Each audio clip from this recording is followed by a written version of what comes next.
is pretty good. Yeah, let's just go. So, yeah. Oops. Um, but yeah, it's like, you know, as astrologers, we hear so much like you should know your chart, right? And we encourage our clients to know their charts. But why? Like, why do you need to know your chart? And one of the main kind of like pushback I get, especially in Asia, which I'm curious if you have experienced this as well, either in your time in Asia or, in general, is like one of two things, right? Number one, I already know myself.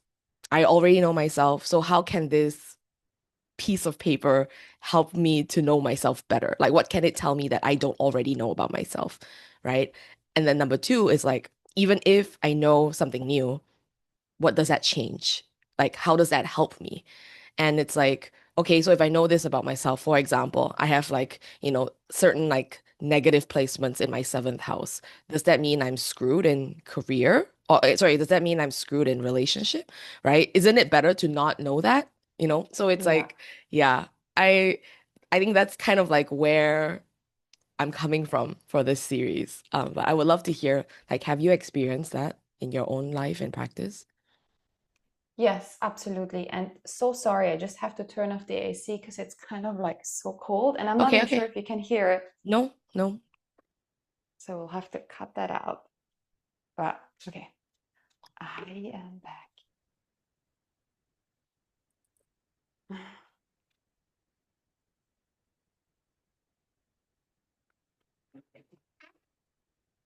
Because I know it will annoy me over the time and it'll just get colder and then I will not be concentrated. But I okay, get you. I get you.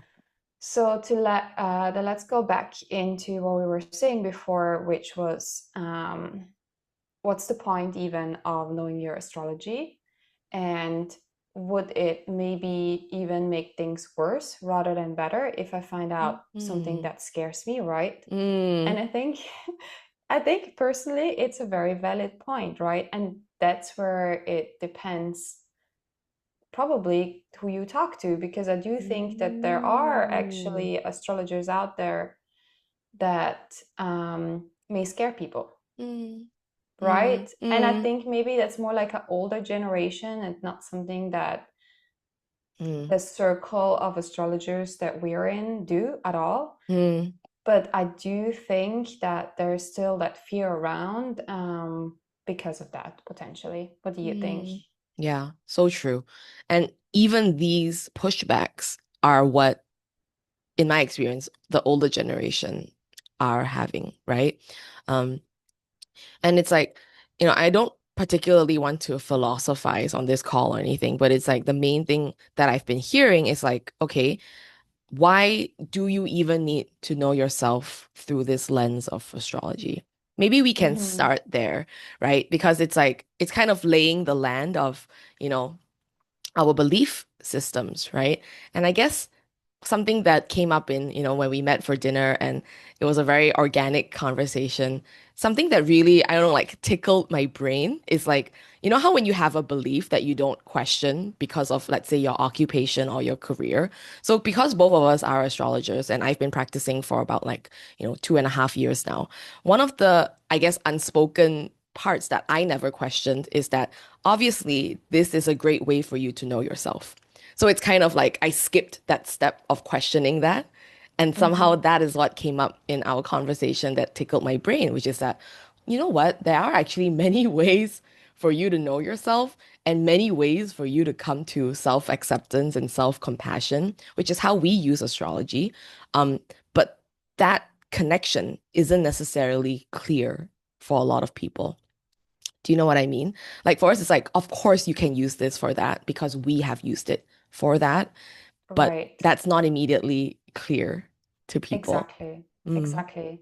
And I think what you're going towards is like, what's the value of knowing yourself through Mm. a birth chart reading, right? Yes. Because there Yeah. are, like you said, many ways of knowing yourself, and even just life experience Mm. itself will True. show you a lot about True. yourself. Yeah. Um, Yeah. Or therapy.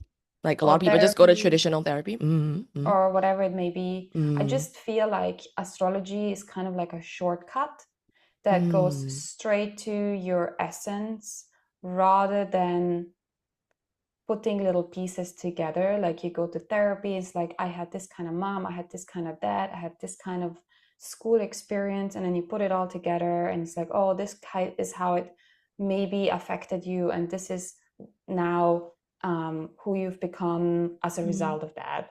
Where you Mm. look at your birth chart and it's all there in Mm. a little more compact and very unique way, because as we know, there's no birth chart ever repeating itself. Yep.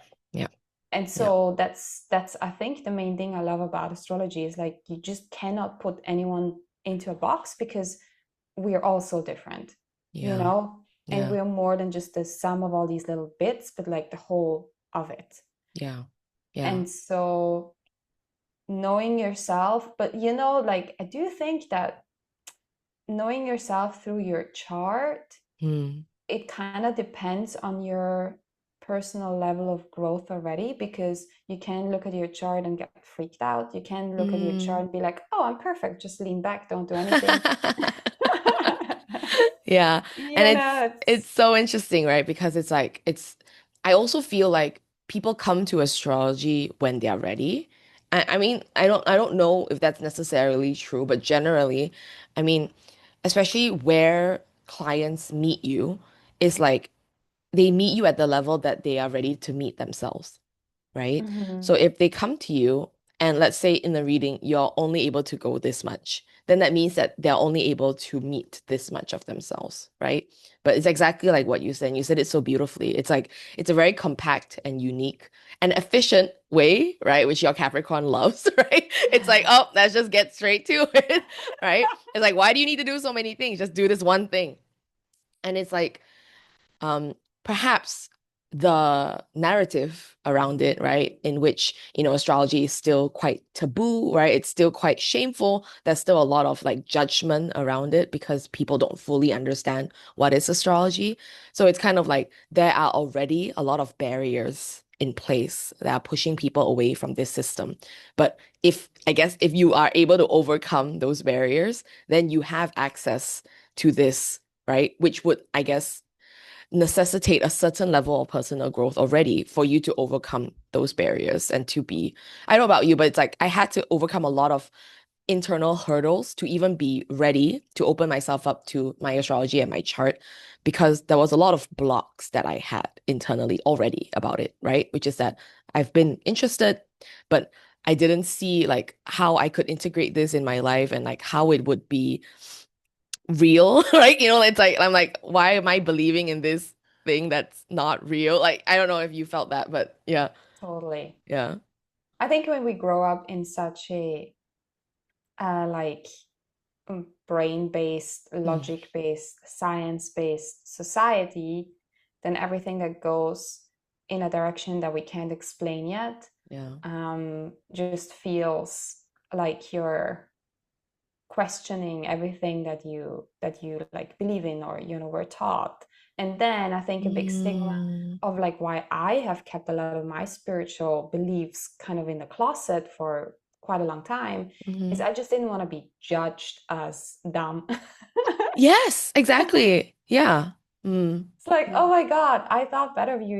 You seem so rational and logical and like, clever. And now you go ahead and tell me that this star has an influence on me. Like that just, Yes, doesn't exactly. resonate, right? Yes, 100%. Yeah. Were you also like like a straight A kid? Like, were you also like very, very smart growing up? Yeah, I was doing really well. I was, a very different person in my early 20s. I had a career as a journalist. I was wearing the high heels, I was wearing the Mm, nice clothes, I was mm. working all the time, and everyone was like, she's going places. Yes, exactly. Yes. And yeah, and then everything went downwards from there. Oh yeah, well, just downhill from here.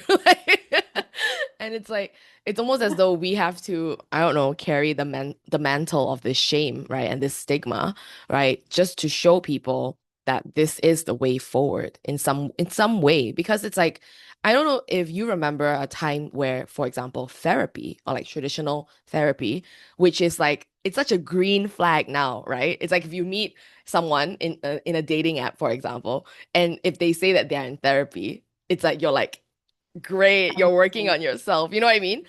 As yeah, opposed to even just like 5, 6, or even 10 years ago, right? If you see someone's in therapy, okay, first of all, no one would say that in therapy. And if you did, they would absolutely. have the mindset that, oh, this person's crazy. Like, why are they in therapy? What's wrong with them? As Yeah, opposed to this mindset that, oh, they're working on themselves. That's great, right? And I believe astrology is heading in that direction as well, right? Spirituality, same. right? But it's like, what ahead of the curve? We are the crazy ones who are doing this when everyone still thinks that you're dumb to do it, right? So it's Yes. like, yeah, And I think to your point, like not only are we doing, because astrology has been around for a very long time, but we're doing yes. it in a new way. And maybe when Mm, therapy became fashionable, it was mm. also starting to become something that people did in a new way, because back then people would only go to therapy when they're really truly You're hit right. rock bottom. Maybe we're like Mm, alcoholics, and then I mm, think it was actually the millennials, which I'm a millennial, our mm-hmm. generation with, Pluto and Scorpio, that we're like, you know what, Yeah. we have to look at all our stuff because, we just have to. Yep. And Yep. and then we were also the first ones to just not be scared to talk about these things that Oh were yeah. so shameful in the past, Yeah. you know? Yeah.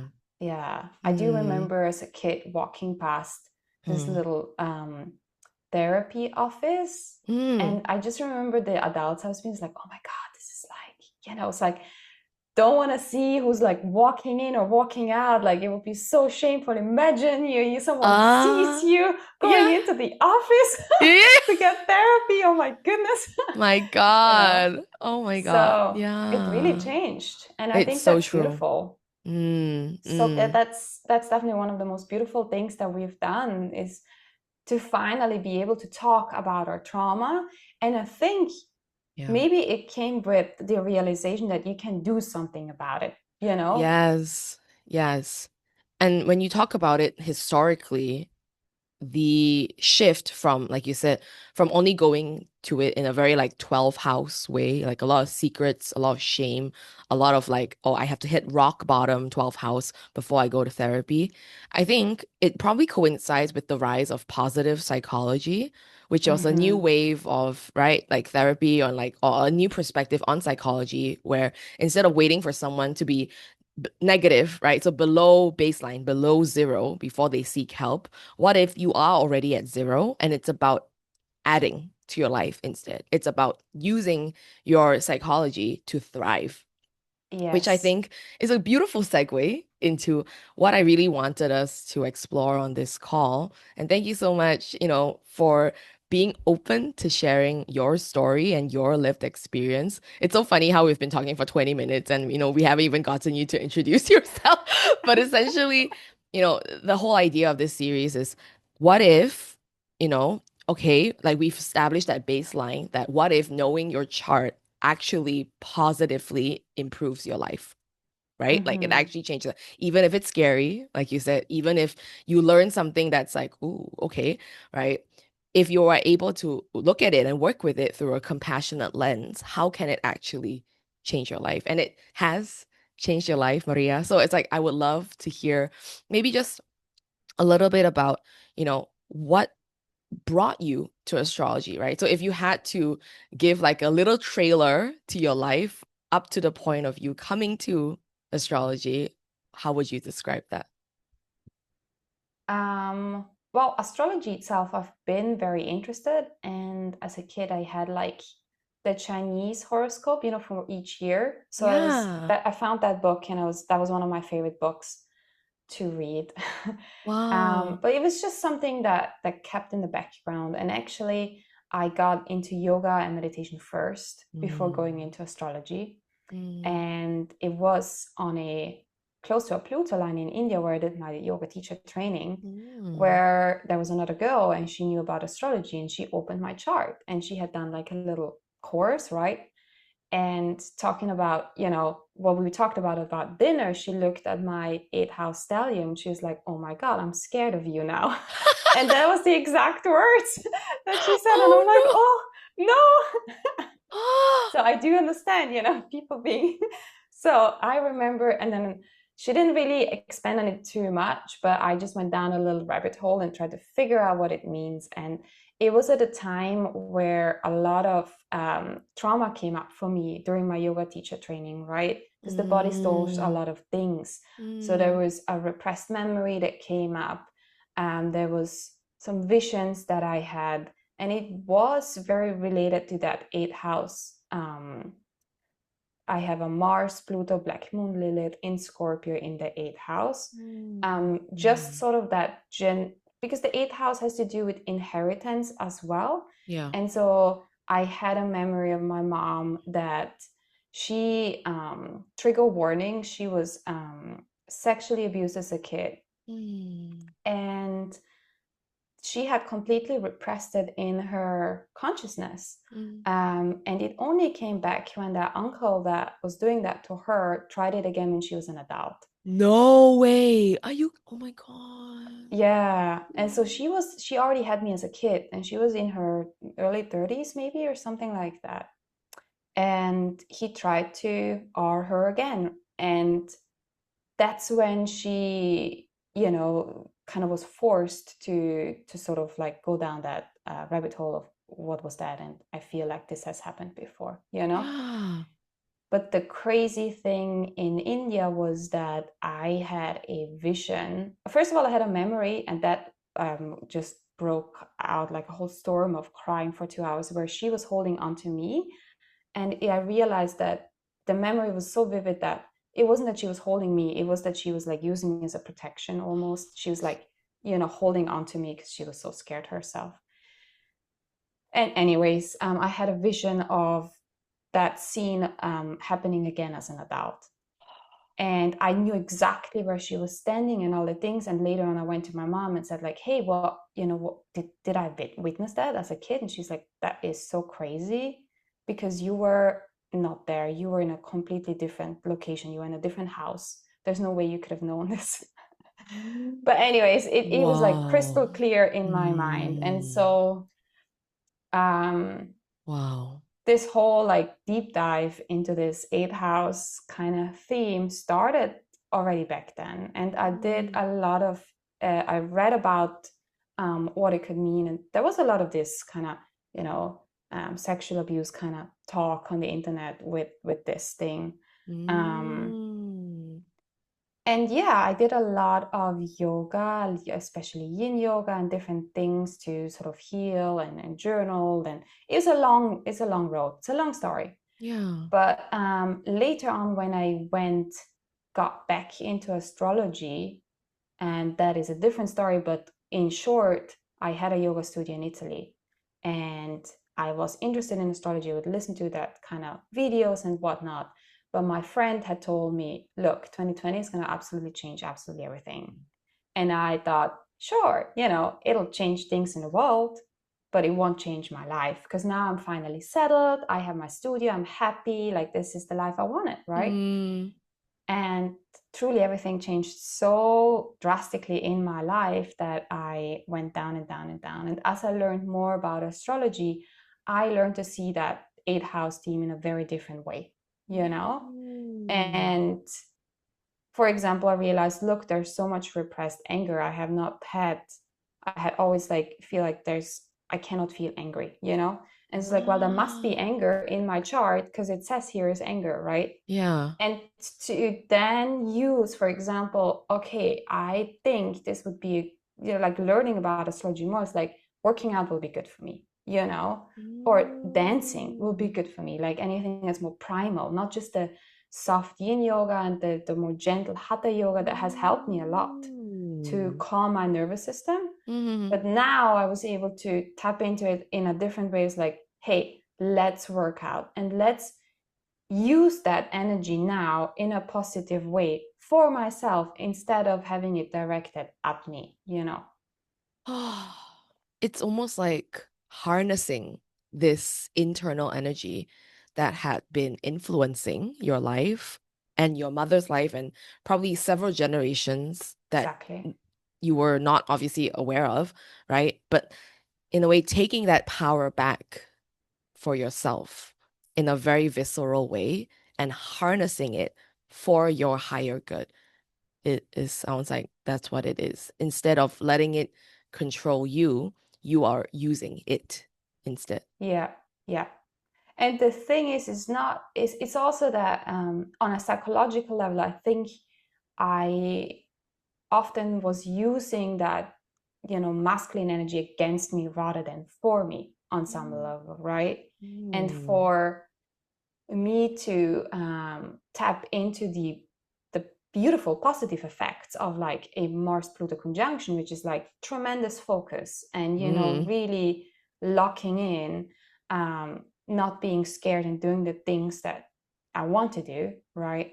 Mm. That's where, for example, the working out has really helped me because I was able to push myself to a physical limit and really feel Mm. that sense of I am strong. It's not coming from outside, but like it's me, right? Oh, you are encouraging me to sign up. So I've been on the fence about signing up for like this workout program.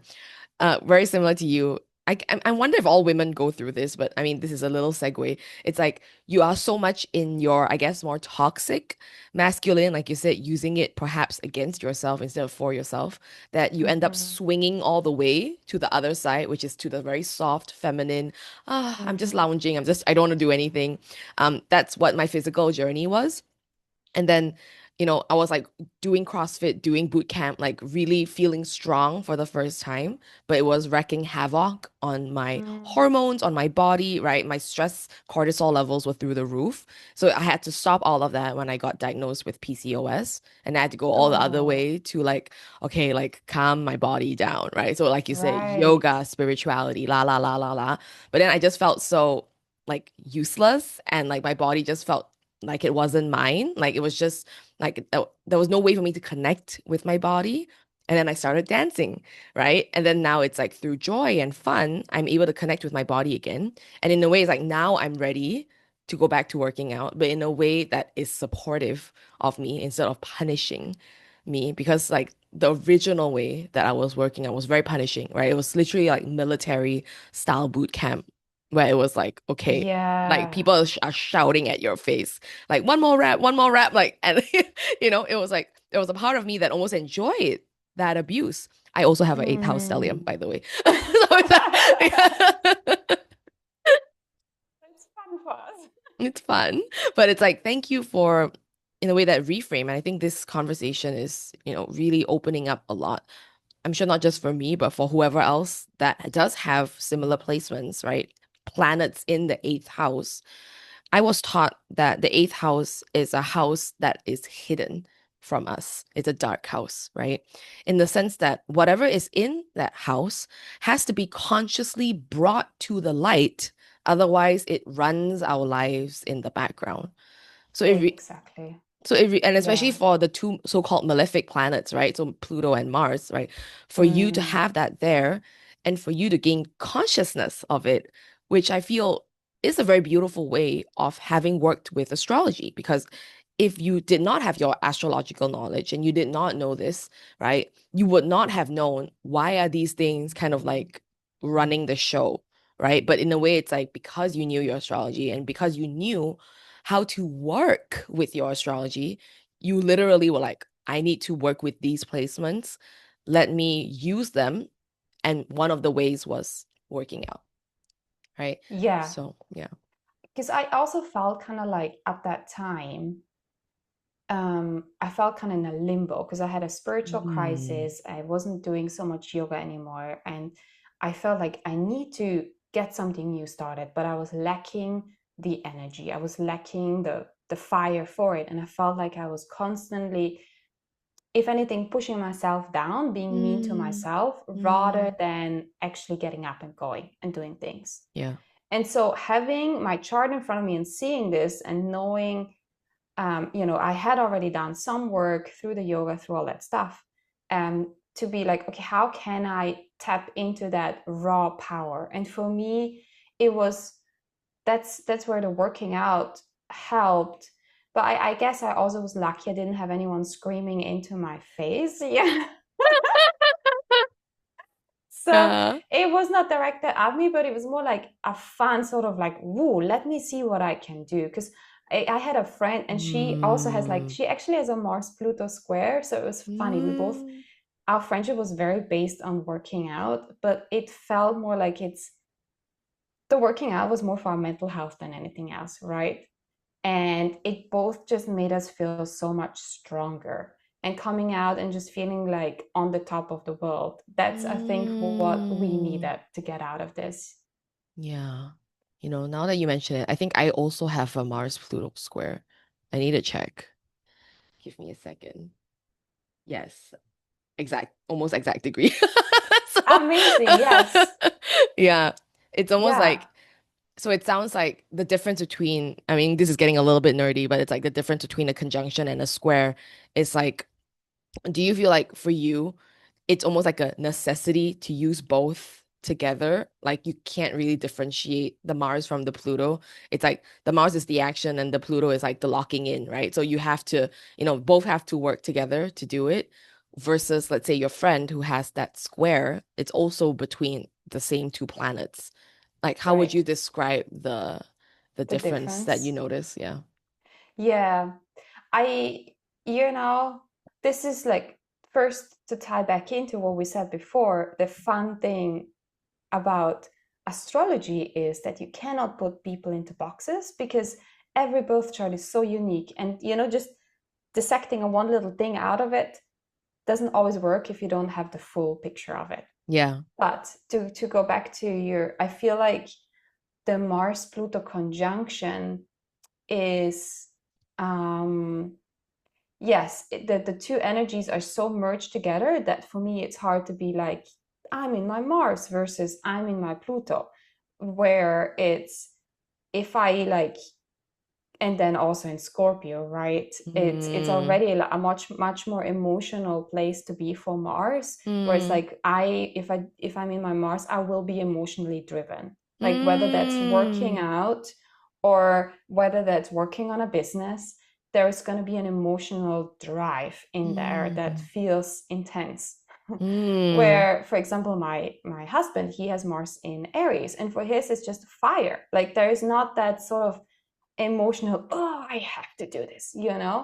But the Pluto in it, in its negative way, can make it very scared for me, or make me feel very scared to go and do the things I need to do, right? Mm. Because it's almost just like, Mm. can I really claim that power, or is it gonna, be Mm. dangerous to do so in any way, maybe?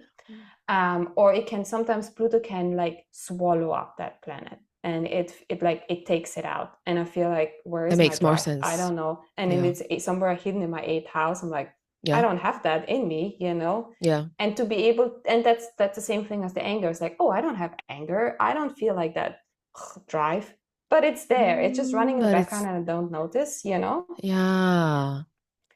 Yeah. But then now it's like, yes, when I do and lock in, then it's going to be deeply transformational on all levels, and I can reinvent myself fully, but it will come with, um it won't be easy. It's like, the Mm. phoenix burning down and then coming back Yep. up kind of Yep. Yep. situation. It's Mm-hmm. not just, yeah. And with the square, I mean, I'm sure you can tell me more about it, but what I've noticed is maybe more of like, you want to do something, and then it comes more from the outside world, potentially, that you're going to get blocked, or there's two different elements that you have to kind of combine in a way that, um, Mm. also will strengthen you in the end. Because I think Mars Pluto in combination has to do with like survival on some level.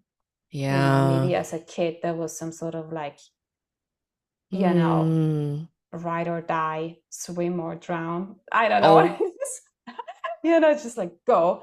yeah. But there is a saying like, what doesn't kill you make you stronger. And even though we don't like it, I think it can also be empowering, because sometimes it's exactly that. It can make you tougher, those Yeah. hard placements. Very true. Very true. Yeah.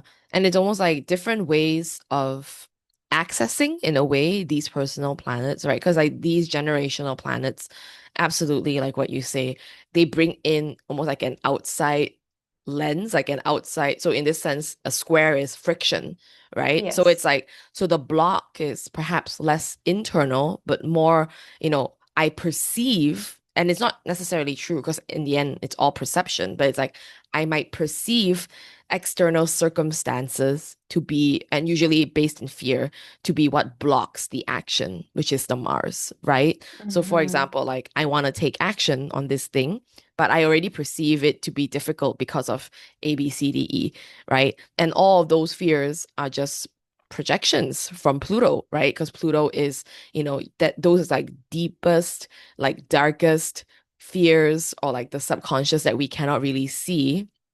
It could even be trauma.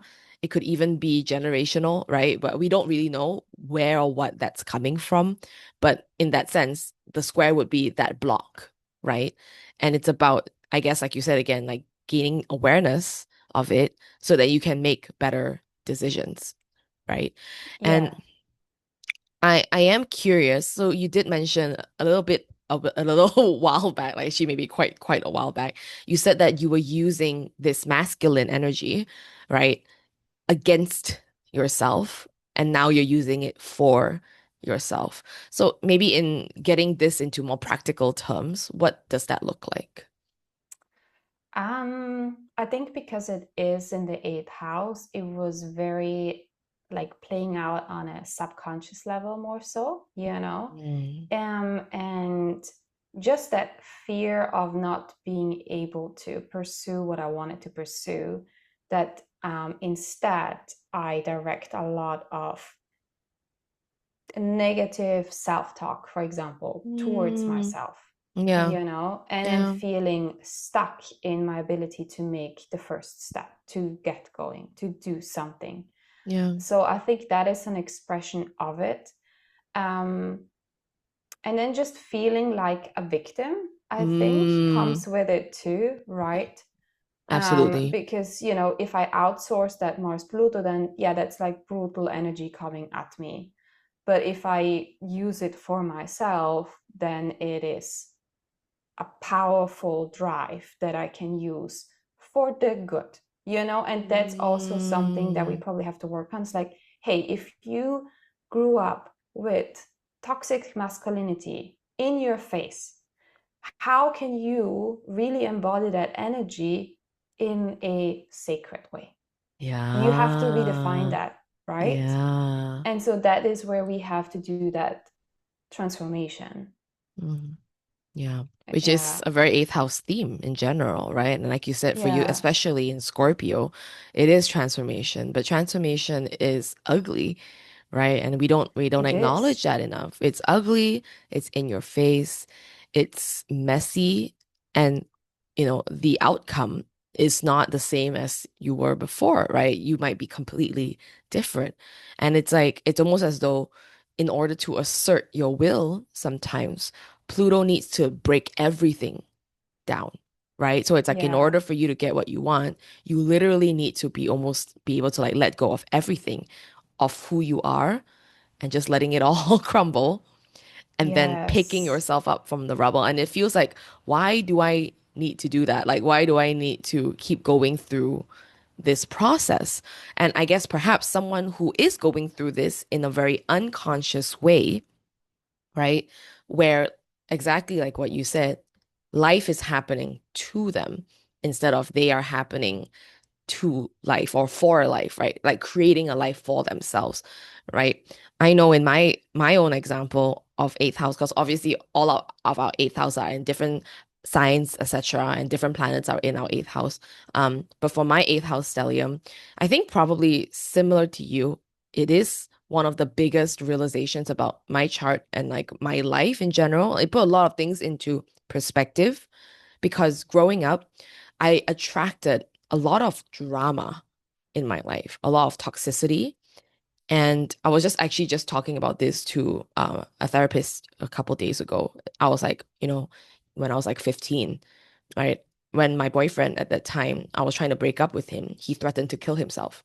And he sent me pictures Mm. of the knife. And it was like, I said it so normally. this is one tiny example out of like probably dozens of examples from that same year. And this was my life, right? Like there was so many of these kinds of experiences. It was a Yeah. norm for me. And it's Yeah. so eighth house, right? And it Yeah. explains so much. And sometimes, and it's hidden as well, right? Because on the surface, I was this good, proper, like good student, straight A, like good girl. But below the surface, all of this was going on. And I always Right. felt like no one would ever truly comprehend the depth of my inner world, right? Because all of this was Mm. going on Yes. internally. No one would ever see it. I would never let anyone see it.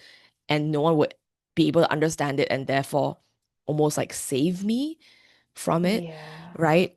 And very similar to what you're saying, it's almost like consciously choosing light over dark, right? And the way to do that, it seems like for you specifically with Mars and Pluto there, is to own your power, right? It's to own, like, I have agency over my life. This is my life, and I can do with it what I want. I can direct this powerful energy in toward the things that I care about, and I can use it instead of it being used against me to take things from me. I can use it to do something, right? Yes. Which is very Yes. specific for your placements there. For me, I think how I overcame mine was because especially my the main conjunction in this house for me is Mercury and Mars. So it makes sense that my teenage years, because that's what Mercury rules, were the most tumultuous. The way I reclaimed my power is through narrative, right? So I went through a huge healing process of learning to talk about these things. That's why I'm able to open up about this so easily now because I spent so much time talking about it. And we talked about it at dinner as well, right? With the empathy training, learning how to be vulnerable. That was so hard for me. I think in general, eighth house, we find it very It's hard to be hard to open vulnerable. up. Very Yes, hard, like absolutely. crazy hard. Totally. Yeah.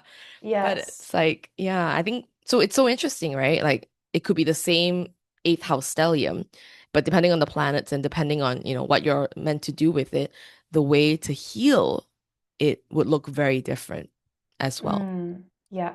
Yeah. Yeah. Yeah, I do agree with the eighth house, just that like wanting to keep it private, because Mm. obviously, that even though I talk about it so openly now, Mm. it feels safe to do that so far away from home in a different language. Mm. It's like it's a family thing. My mom doesn't openly talk about it, right? Yeah. And what you were saying also about the drama, I did attract a lot of shitty men that were kind of in that, or was scared of men, and I was scared of sexuality. And so to work through that was a big piece of the puzzle. Or Mm. even I had to do a lot of work to attract the husband that I have now, and Mm. allow myself, because Mars also shows what kind of man you're attracted to very often. And I was Mm. attracted to powerful men, or scared of, or a little bit of both. But now I do have a powerful husband, but he's not, and that's also a fear that, comes with it, as like someone that can't control themselves or something like that. But he's very much, in the light, if you want to say that. And his sun Mm. actually is shining right on my eighth house. So he sees all the mess there. Oh. And he's also very much the one who's like, go work out, or supporting me in really truly, Oh. airing that house out and bringing it to the light. Yeah. Oh, does it feel um what do you call that? Confronting sometimes. I'm always Oh so curious God. about synastry.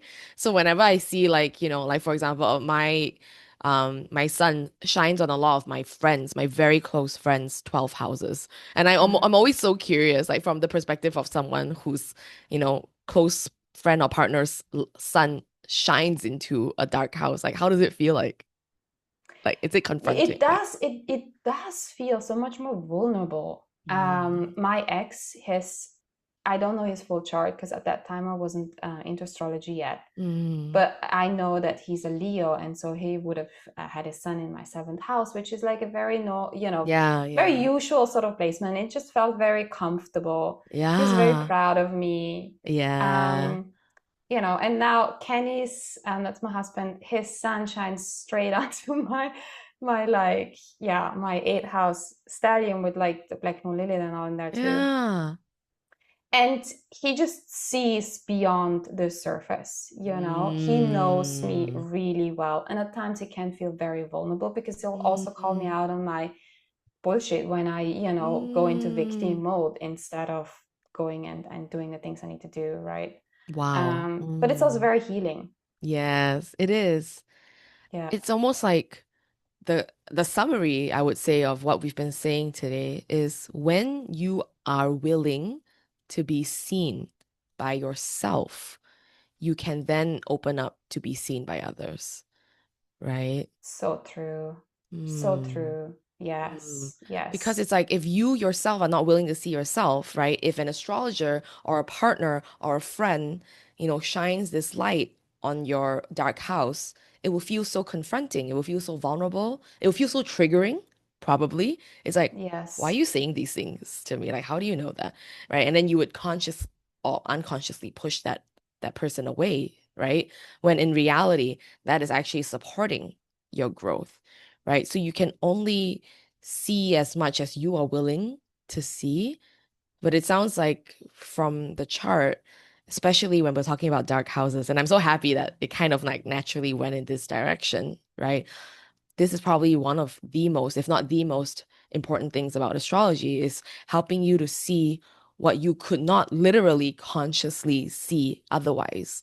Like we started yes. this talking about therapy. Talk therapy, it's literally you processing what is consciously in your mind because you can't talk about what is not in your mind. It has to go to the Mercury first, it has to go to the mind. But Mhm. if you're unaware about the dark house, if you're unaware about, what's happening in the eighth house, I know I myself would not have been able to process these things in a therapeutic container if I hadn't had it shown to me, if that makes Yes. sense, right? It helps so much to have, because obviously you know your stuff. You know what happened with your ex. You know, I know what happened Mm, with like generational stuff or whatever, or with men. yeah. But to have it in a picture where it's like, oh, I have the choice here. Either I keep Wow. living it out in this way, or I try to reframe it in a way that's beneficial for me. Wow. But to see it, that it stays with you, the birth chart stays with you, right? So you get Mm, reminded over the years again. It's like, hey, how am I living out that placement? Or 12th house, or anything really, even something lovely like, okay, you're a Leo sun, but are you just, constantly needing the praise and being on the spotlight? Just to make a silly example, right? Anything truly can be shadow work. And I think we've talked a lot about shadow work today, didn't we we? did. Without even realizing how eighth house of us were like, isn't this just normal talk? But for everyone else, it's like, this is shadow work. There's just a random conversation on a Thursday, you know? It's just a normal. Oh, wow. Absolutely, yeah. I love that. Yeah. Yeah. Yeah. Anything can be shadow work. Okay. If you had to kind of like, so let's say you had a microphone now to the Mm. whole world and you had just, one shot to tell everyone why they should know their chart, right? Why they should know their astrology. What is your message? What would you say? Um, so if you want to know yourself on a deeper level, um, that means that you're going to meet yourself in so many different ways and perspectives. And you are going to maybe see things that feel painful Yeah. and where you have been hurt or where you have hurt others. But if you're willing to see yourself, then you can meet all these parts and you can integrate them and you can love them and you can choose to write a new script for yourself for the future. And you can learn how to find practical ways to work with yourself so that you can create a life that feels more fulfilling to you. And so, because of Mm, that, I feel like astrology is a very wonderful tool where you can meet yourself as the individual that you are, and at the same time understand, um, you know, how you can evolve from that. Mm. Oh, I love that. How you can evolve from that. It's kind of like astrology helps you meet yourself where you are and also see the possibilities of what you can become. Yes, and I think even beyond that, I think, you can, and that might maybe be a little controversial, but I think you can Mm. decide who you want to be. You can truly decide who you want to be, Mm. and then see what could be holding you back in your church birth chart, and just transform that so that you can become who Mm. you actually want to be. I do Wow. think that, Yeah. I don't ever want us to be held back by anything. And astrology keeps evolving. There's new Kuiper belt objects we keep exploring that talk Mm. a lot about like quantum leap jumps in Yeah. consciousness, Yeah. right? So I do think that astrology is kind of like almost a starting point for you to be like, okay, so what's happening? And to get clarity. I think clarity is the Mm. right word. I like And that. then from Yeah. that clarity onwards, you can be, okay, cool. This is where I am. This is where I'm going. This is where I would like to be going. So, how can I change direction and go where I want to be going? And get more insights in like, am I going that direction, or do I want to go that direction because of my ego? Is it really a heart's desire? That's a good question, too. Mm. Oh, so much. And it's always in astrology readings, or I guess using astrology in general, that we gain that distinction between what is, like you said, what is ego, what is what I think I want, versus what is what I truly want, what is my soul craving for, right? What is the Mm-hmm. path of my purpose that I'm meant to be walking on? And I find that that does tend to come up more often than not in a session, right? Wow. Yeah. Yeah. Ah, beautiful. Mm. Yeah. Yeah, you said it so beautifully. Yeah, it's a perfect summary. Astrology is the map, it's the starting point to help you see where you are. So if your whole life was a map, it shows you where you are on that journey. And do you want to choose to go here? Do you want to choose to go here? Do you want to choose to go here? All the resources in your chart are like the little, like things on the map that can support you on your journey, but you are still the person walking it. You still get to choose which direction you want to go. A lot of people think that you're giving your power away because it's like fate, right? It's like, oh, I have this eighth house stellium. I'm doomed to be, XYZ forever, right? But Mm-hmm. instead, it's like, okay, oh, I know I have these resources in this eighth house. I get to choose how I want to work with them instead of letting them control me, like you said, right? I can use it. It's almost like a power boost, right? The more Yes. energy I put into harnessing that, the more power I get back. But I need to still do that work. Like astrology Right. can show you where you can do that work, but you still need to be the one to do that work, right? Which a lot of people, Yes. they don't get. It's like, oh, just tell me my fate, right? But that's not what this is. Yes. That just like brought up a image for me. It's kind of like a treasure hunt kind of like map that you get, and all these things are gold. Just some need a lot more work to unlock to get to the gold. There is not one Mm. placement that's going to be not beneficial for you. All of these placements are beneficial for you. You just need to grow harder. I For like some, that. Yeah. and there's the beautiful easy ones, the little trines or whatever's, Mm. and that's just here to enjoy. And then there's the tough ones, there's the squares, there's the opposition, there's the conjunctions, there's the weird eighth house stelliums or 12th house, whatever. Um, but they bring us growth, they bring us depth, Mm. and they also bring us very unique gifts if we're Yeah. willing to put in a little bit more work. Like we just have to dig a little deeper, or, Mm. cook the meal first before we can eat it, something like that. Yeah. Yeah. You can't just use the raw resources. You need to cook, It's you just need like to the cook a little flour. first. Yeah. The trines are just cute flowers. It's just like they're just there. It makes your life Yeah, the trines beautiful. are already the cupcakes The cupcakes on the journey. already there to eat. And whatever the other thing is just like you still have to Sometimes the grind most the confronting things. thing in a session is when I tell a client they have a trine in, let's say, a particular Mm, element and they don't use it, right? So mm. many grand trines in water, like you said, in a beautiful, like in a brain-based society, right? It's like, it's just gathering dust. Like the cupcake is moldy. Yes, it's not eaten. So that's also true, right? Like you look at your things and it's like, hey, this is my treasure map I came here with. Like, how can I use it? I think what we're talking about truly is to use astrology as a starting point and not as an end point.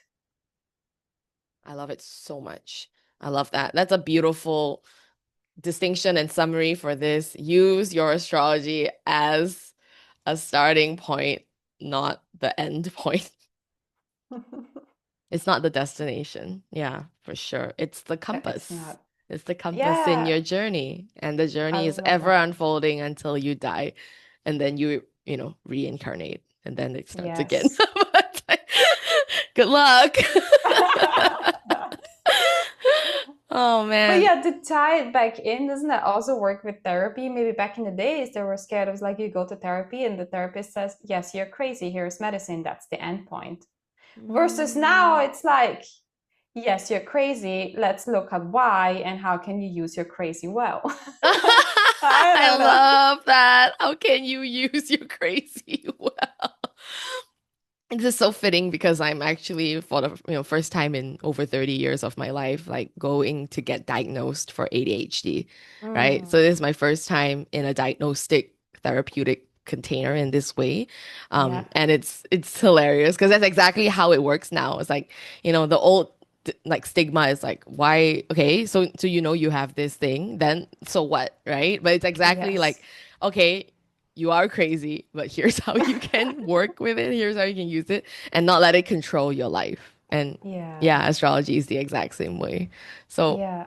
thank you, Maria, Well, thank you, Gwen. That for was this so beautiful gorgeous and conversation. It beautiful. was so beautiful. Thank you for your openness, your vulnerability, your insights. I think, I definitely am leaving with so much food for thought, and I'm definitely gonna expand on this treasure map idea more. Um, Yeah, I like it. if people want to work with you or find out more about you, how can they do so? So if you guys are in Substack, I'm on there, and it's gonna be the magic inside you. I just Oh, changed my name recently. I am on Instagram, Maria Lara Yoga, and I'm just kind of like restarting at the moment. With my online part, I've been very much an in-person person, and mm, now as an Aquarius rising, like let's go and put myself out there more, be seen more, and yeah. yeah.